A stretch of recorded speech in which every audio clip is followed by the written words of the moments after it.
Hello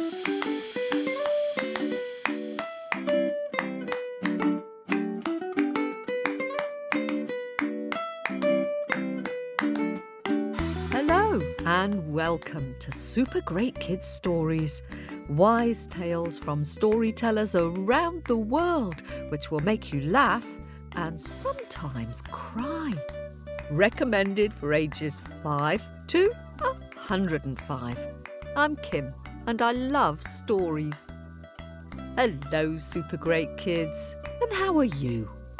What's your reason to be cheerful at the moment? Some people don't like November. They think it's a bit gloomy, but I rather like it. I love the trees turning bright red and yellow, and the candles, and the stars, which seem to twinkle more brightly at this time of year. We've got a funny story for you this week. It's called The Fox and the Raven. It could even be called The Stinky Cheese Wars, but it's not. The storyteller this week is new to Super Great Kids Stories, or unless you're a subscriber. His name is Paul Alborough, and he's a friend of Tien and Duyeb, who told us The Ghost of the Bloody Finger. And like Tien, he's very funny. If you're a subscriber, you might remember his bonus stories, Rumpelstiltskin, or the three little pigs who were called Jeremy, Jennifer and Jenkins. Paul likes to tell his own version of old stories. The story this week is a fable. That's a kind of story with a little lesson in it.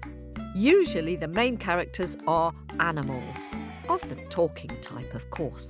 The Fox and the Raven includes a dapper fox, a scruffy raven and some very smelly sheep's cheese.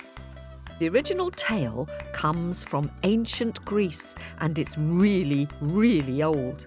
It's thought that it was first told by a man called Aesop, who was a slave and a storyteller.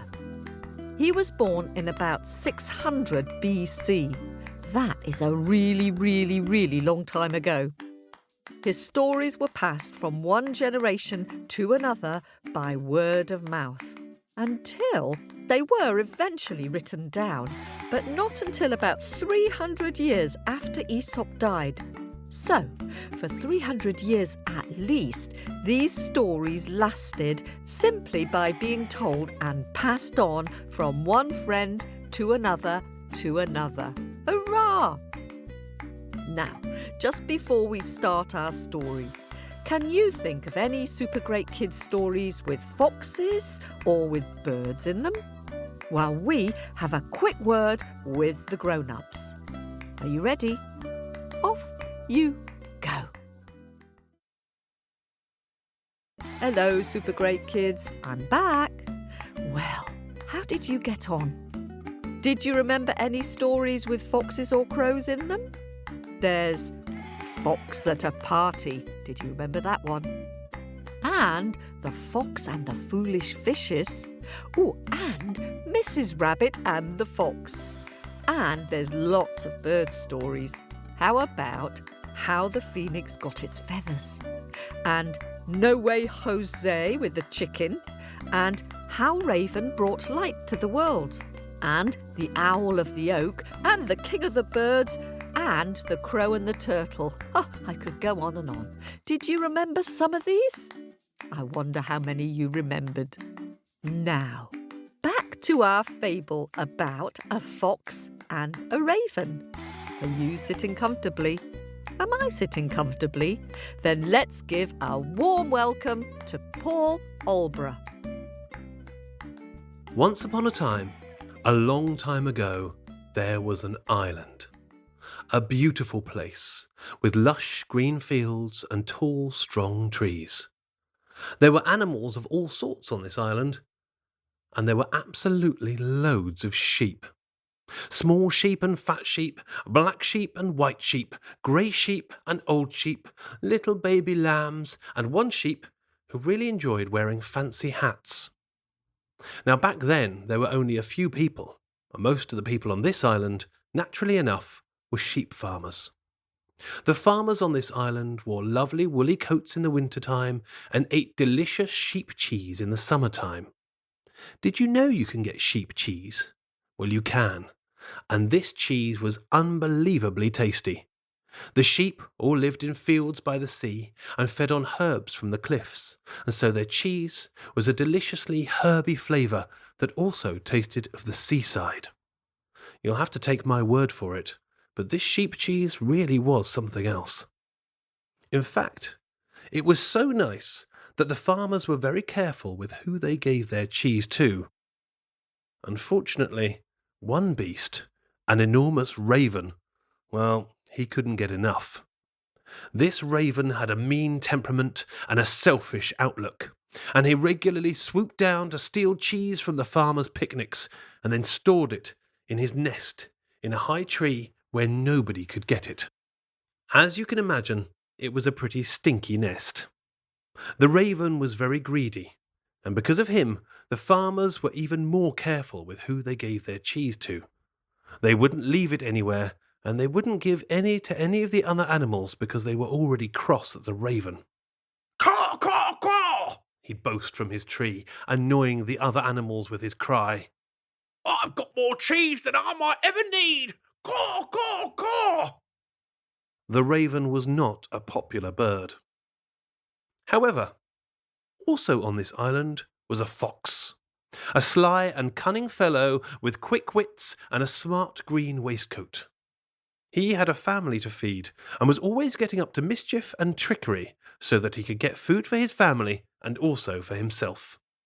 One day, his cousin, an otter, was chatting to him about the raven. "I'm really tired of that big old raven," said the otter, who popped round to babysit while the fox was out hunting. "He's always making all that racket and going on about cheese when all we have to eat is like little fish and sticks and daisies. I don't see why he gets all the nice treats in that big stinking tree of his." The fox agreed. He might have been a trickster and sometimes even a thief himself, but he could not bear people who were greedy. Fairness was very important for all the animals to live together, so he decided to do something about it.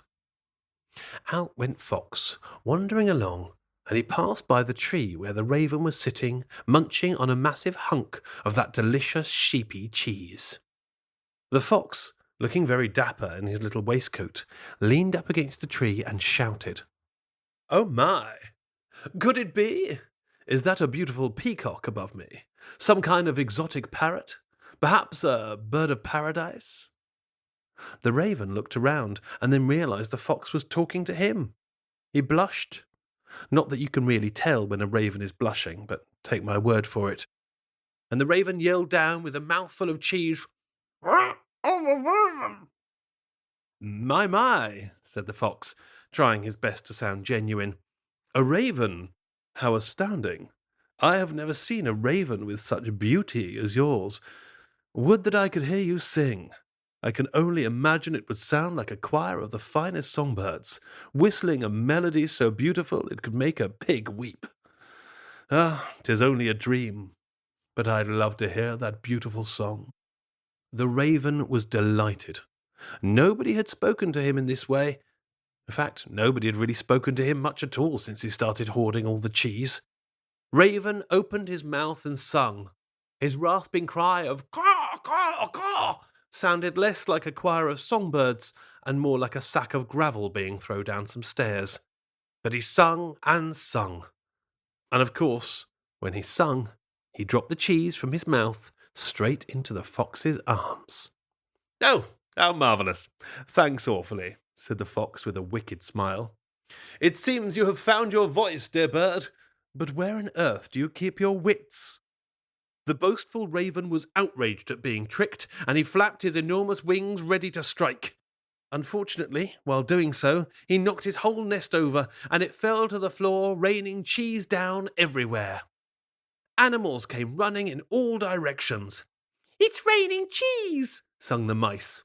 "It's a cheesy miracle!" cried a rabbit. "This is cheese-tastic!" said a cheeky vole. They all took their cheese, with the fox running away with the largest hunk for his family, and to share with the otter for babysitting.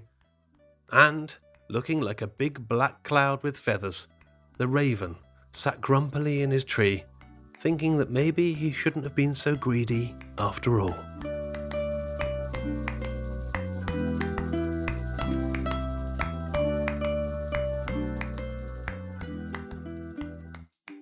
Thanks very much to Paul Alborough for that story. It made me laugh out loud.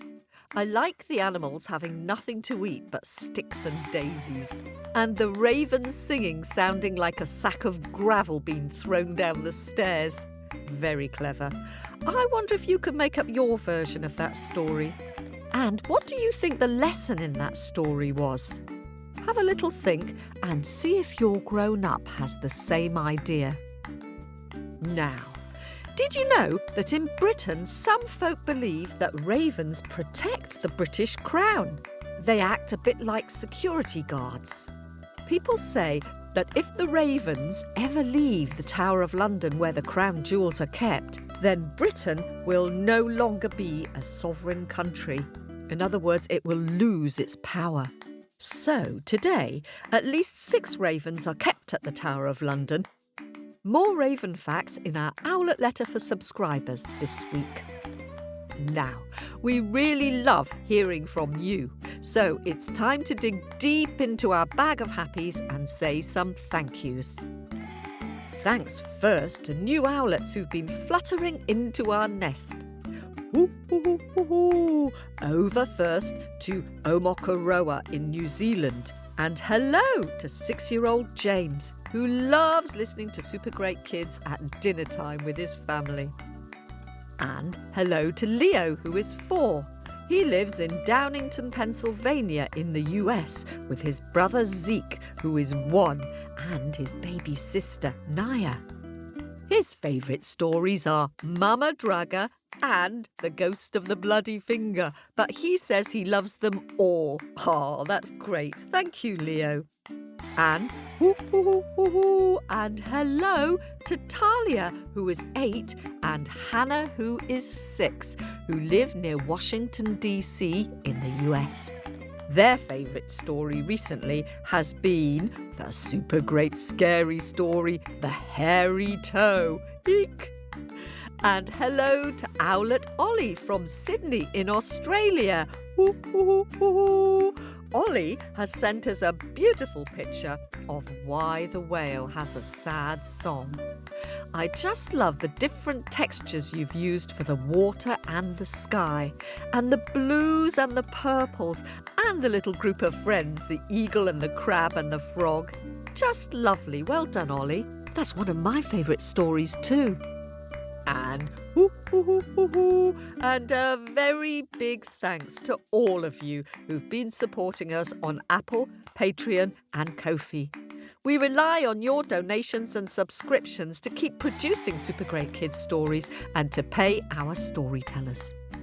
If you'd like to support us, you can subscribe on Apple Podcasts or on Patreon, which you'll find on our website at supergreatkidsstories.com. And now, you're all so good at drawing, it's really hard to choose, but here are my picture picks for this week. 9-year-old Graham from Riverton in Utah in the US has drawn a wonderful picture of Anansi and the magic yams. I especially like all those yams running, jumping, rolling, hopping and skipping after Brother Tiger, who is trying to run away from them. So imaginative and very funny too. Thank you, Graham. And thanks to 7-year-old Ari from Brooklyn in New York. Ari's illustration of Brer Rabbit and the Big Wind is so witty. Poor Tiger is looking very cross, all tied up against a tree, having been tricked by Brer Rabbit. I also love the little insects you've included in the long grass and the breadfruit falling from the tree. A super great picture of a super great story. Thank you, Ari. And 6-year-old Antonio from Goa in India has drawn a beautiful picture of how the phoenix got its bright feathers. I love all the little berries on the ground that the phoenix shared with the other birds, and how majestic she looks with all her new feathers, especially her tail feathers.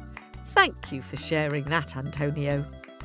And thanks to all of you who sent in pictures this week. So glad you're enjoying the stories. If you'd like to see those pictures, then go to our Facebook page, facebook.com/supergreatkidsstories. That's it for this week, and thanks for all your pictures and messages. You seem to particularly like the hairy toe story. Remember, if you like scary stories, you get a brand new scary story each month if you subscribe. Bye for now. Keep telling your stories and singing your songs, but preferably not singing like Raven. This podcast was produced at Wardour Studios in London.